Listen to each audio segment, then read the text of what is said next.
Bruce Banner knows all too well what it means to be a monster. But what lied before him was something that not even the Hulk would be capable of. Captain America had been utterly torn apart. His insides were on the outside. The heart of America is literally missing, but Bruce has absolutely no idea who did it. Someone called out to him. Black Widow and Hawkeye were mortified and in disbelief. They wanted answers. Bruce is one of the smartest guys they know, so they need his help to understand what happened. Hawkeye asked when the Quinjet landed. Bruce responded that it did so, about an hour ago. According to Black Widow, Cap's body looks like it's been that way for about an hour too. Bruce decided that they need to check their surveillance. He could only assume that the compound has been compromised, although there could be another possibility, but it wasn't something he wanted to entertain for the moment. According to the ship's transit log, Captain America was traveling back from the Arctic. Bruce wondered if his fellow Avengers knew what the hero was doing there. But Hawkeye wasn't sure, although one time, the old man talked about how he'd been buried there for ages. Cap was a pretty sentimental and earnest kind of person. Every now and again, he likes to visit the area since he thinks of it as his own grave. It's something that gives him perspective and reminds him to make better use of his life. But whatever his intentions, it clearly did not work out that well. Black Widow added that they can mourn the man after they figured this all out. The surveillance shows that the ship landed, but no one ever came out. Bruce turned to Black Widow and sought to confirm that she was the one who found him. Then he simply asked her why. She didn't understand. He asked her why. She went into the Quinjet. Natasha made it clear that she is not a fan of Bruce's tone.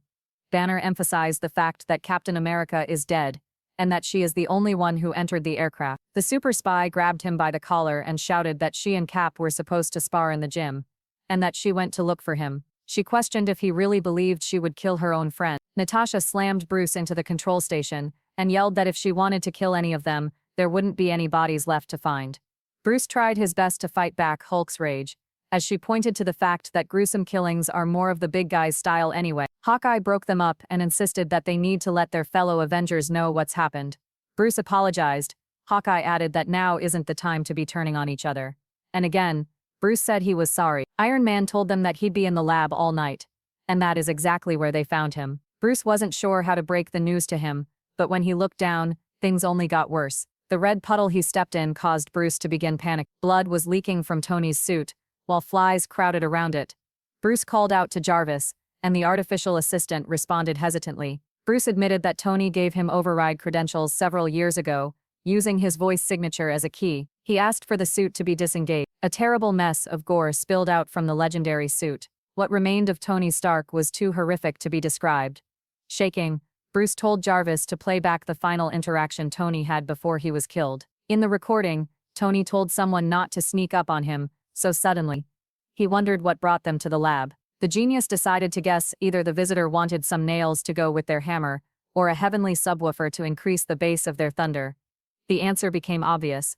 But Bruce still didn't want to believe. Then again, who could possibly take down two of Earth's mightiest heroes, besides a god? An enraged Hulk broke through a wall to confront the murderer named Thor. But with his back turned, the god of thunder didn't respond to their intrusion at all. Hulk reached for the traitor, but the liquefied remains of the deity were enough to terrify the green Goliath. The otherwise fearless brute decided to leave this sort of pathogenic or parasitic threat to puny Banner. Bruce was still in a panic himself, so he was slow to piece the clues together. Once he fully reverted, Hawkeye raised an adamantium arrow in his direction. This is a last resort that he's been saving in case the Hulk ever went over the edge, which, as far as he could tell, was right now. But Bruce begged his friend to listen to reason, since he's not the killer. Clint knew for sure that it wasn't him, and Black Widow might be a seasoned assassin, but she could hardly be considered a god killer. Bruce tried to talk him down. Cap, Tony, and Thor were all killed from the inside out. Only something microscopic could have possibly gotten into Tony's suit. Only something undetectable could have ever gotten to Thor. Hawkeye asked Natasha for her opinion. The spy had an idea of what he meant. She shot Hawkeye dead. With an oversized grin, she dropped her guns and beckoned Bruce to bring back the Hulk. She'd saved snacking on Hawkeye for later. Hulk nervously lifted his fists and tried to tell his old friend to resist whatever was inside of her, but it was no use. The dark parasite forced its way into Hulk's body. Foreign memories flooded their mind as their consciousness made its final curtain call. Something crash-landed in the Arctic and Cap went to check it out. The super soldier had no idea what it was and went in for a closer look. The alien began to envelop him. Then the symbiote made him its own. After remaining dormant in cold space for so long, the creature was lonely and starving. However, Captain America turned out to be an incompatible host, due to his strong-willed resistance. The symbiote ate and abandoned him. It chose Black Widow as its new host, due to her familiarity with darkness. They paid a visit to Iron Man, then to Thor. As the symbiote fed, it became stronger and more informed. It came to the conclusion that Bruce Banner would be its ideal home, since the man knows all too well what it means to have a monster within. The King in Black version of Venom, a symbiote god, explained that this is what happens when no particular person is venom. The symbiote opts to go from host to host, constantly sampling, tasting, and moving on until it is able to really do some damage. What comes next for such a universe is far too unsettling to be discussed. This is the sort of reality that he actively avoids. If one like this were to ever make it to such a multiversal level, he shuddered at the thought.